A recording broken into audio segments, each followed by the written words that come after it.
En la clase de hoy vamos a hablar sobre contratos y documentos.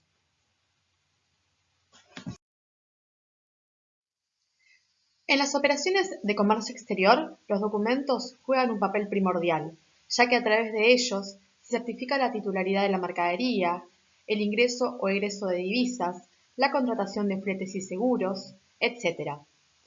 La elaboración y revisión de los documentos es una acción concreta que tendría que demandar a los operadores de un tiempo adecuado a fin de evitar discrepancias e incoherencias entre los documentos.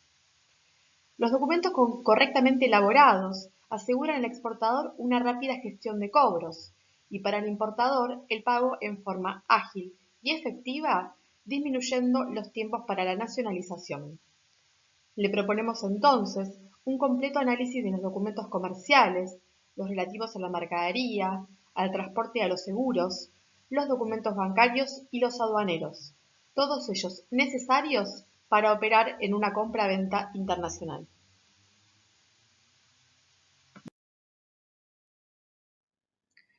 Los documentos constituyen un verdadero respaldo que pueden evitar inconvenientes y en los cuales vamos a encontrar los derechos y obligaciones de las partes. Los vamos a clasificar en documentos comerciales, los relativos a la mercadería, los relativos al transporte y a los seguros, los bancarios y los documentos aduaneros.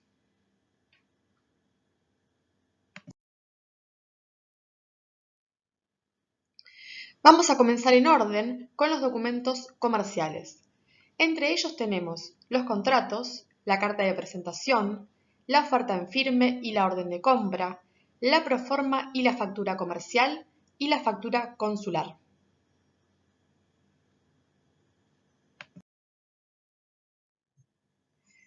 El primero de los documentos que vamos a tratar es el contrato. En él van a figurar los derechos y obligaciones de las partes y vamos a decir que es internacional ya que las partes que intervienen se encuentran en estados distintos.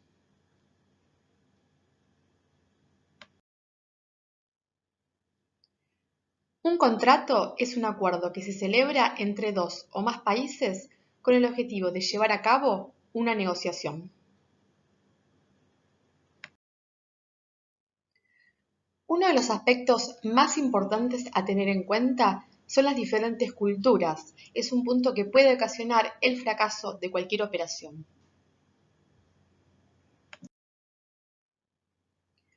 Los sujetos que intervienen en un contrato de compra-venta internacional son, por un lado, el comprador, que es quien consume bienes o servicios ofrecidos por un vendedor y por eso va a pagar un precio. Su objetivo es obtener la mayor calidad al mejor precio.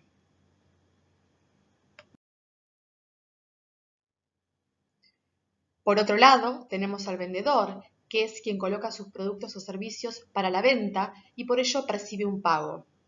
Su objetivo es colocar la mayor cantidad de productos en el mercado al mejor precio posible y mantener al mínimo sus costos.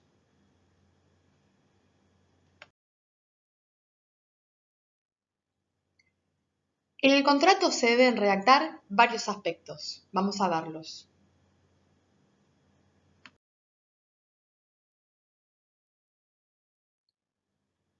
Los aspectos contractuales generales, descripción de las partes, lugar y fecha de celebración, objeto del contrato, la moneda, el idioma, la fecha de entrada en vigencia, los causales de rescisión, las multas, etc.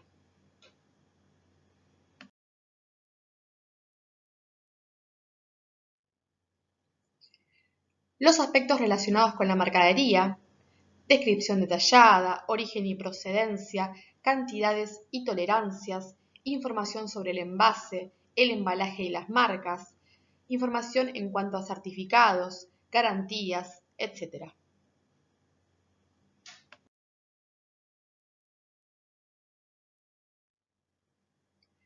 Aspectos relacionados al precio, precios unitarios y totales, el Incoterm que vamos a utilizar, la validez del precio, etc.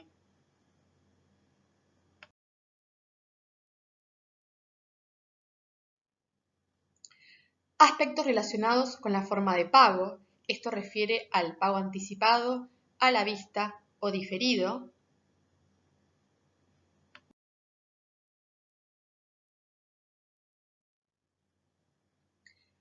Aspectos relacionados al medio de pago, cuál vamos a utilizar, los datos de los bancos, quién se hace cargo de los gastos bancarios.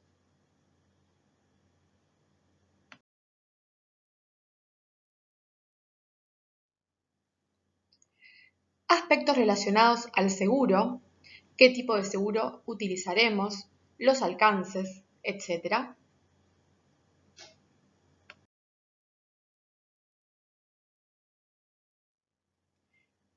Aspectos relacionados con el transporte, medio de transporte a usar, alcance del flete, cómo será pagado el flete.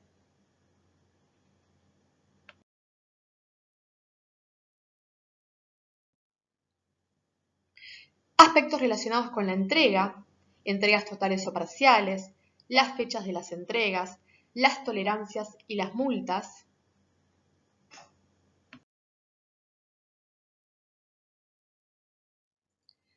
Los aspectos relacionados a los documentos, detalle de los documentos requeridos, sus originales y sus copias, cómo se harán llegar al importador, en qué idioma se van a redactar, entre otras cosas.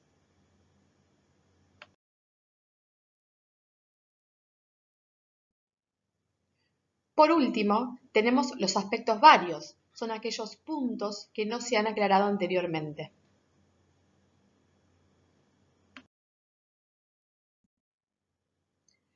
Existen otros tipos de contratos, el de servicios, el de licencia para la explotación de patentes y el de representación o distribución.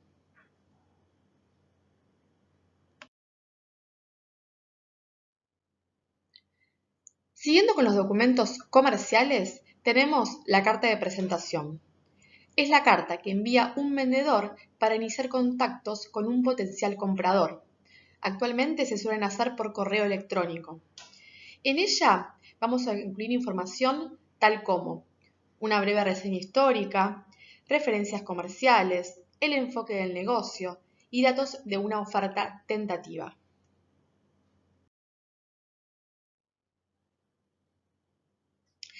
Tenemos después a la oferta en firme, que consiste en una decisión unilateral emanada del vendedor de vender una determinada mercadería en ciertas condiciones.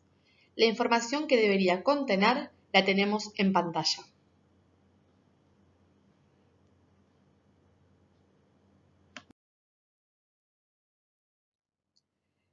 Tenemos también la orden de compra, que consiste en una decisión unilateral emanada del comprador de comprar determinada mercadería en ciertas condiciones. Contiene los mismos datos que la oferta en firme, salvo la validez.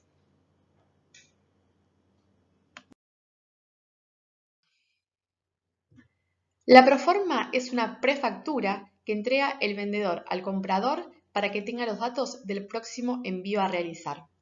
El importador la puede utilizar para efectuar trámites de solicitud de licencias y permisos de importación o para abrir la carta de crédito.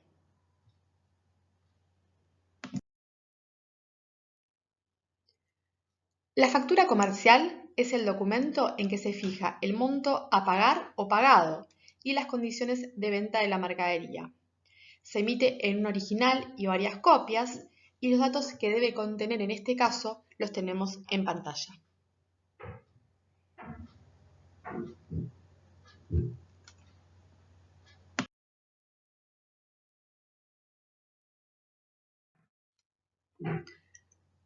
Continuamos ahora con los documentos relacionados con la mercadería. El certificado de origen se utiliza para determinar dónde fue producida la mercadería para aplicarle los derechos de importación que correspondan. También sirve para el control de cupos. Suelen estar emitidos por cámaras de comercio o industriales y se puede requerir la legalización en el consulado del país importador en el país del exportador.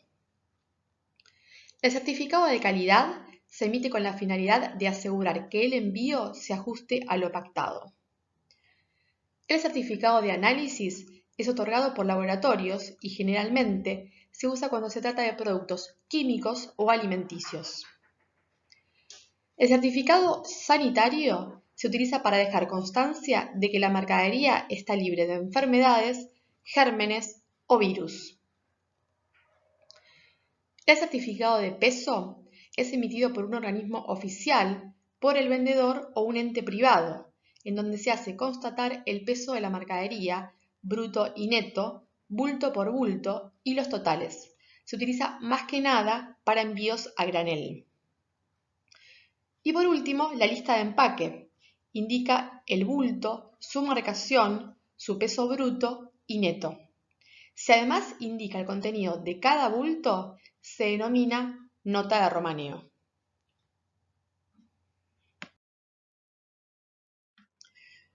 Cuando hablamos de documentos relativos al transporte, vamos a hablar del medio del transporte en sí y los documentos asociados al mismo.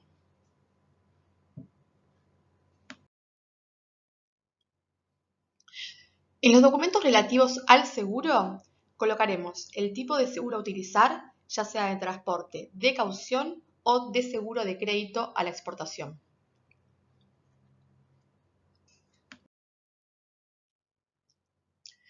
En cuanto a los documentos bancarios, tenemos la carta de instrucción, que es en la cual le indicamos al banco que haga determinada cosa, la solicitud de apertura DLC, el instrumento de pago en sí mismo, la letra de cambio, que es emitida y firmada por el exportador y enviada junto con el resto de los documentos, normalmente por vía bancaria, a fin de que el importador la acepte y al vencimiento la pague, y el compromiso de pago, que es un documento mediante el cual el banco procede a entregar los documentos de embarque al importador para que se puedan realizar los trámites aduaneros de importación de la mercadería, pero sin que el banco renuncie a la titularidad de la misma.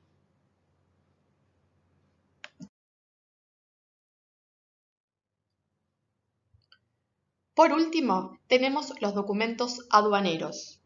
Las licencias arancelarias de importación, es decir, autorizaciones previas para poder importar, y los formularios de destinación, permiso de embarque en el caso de exportación y despacho de importación en el caso de una IMPO.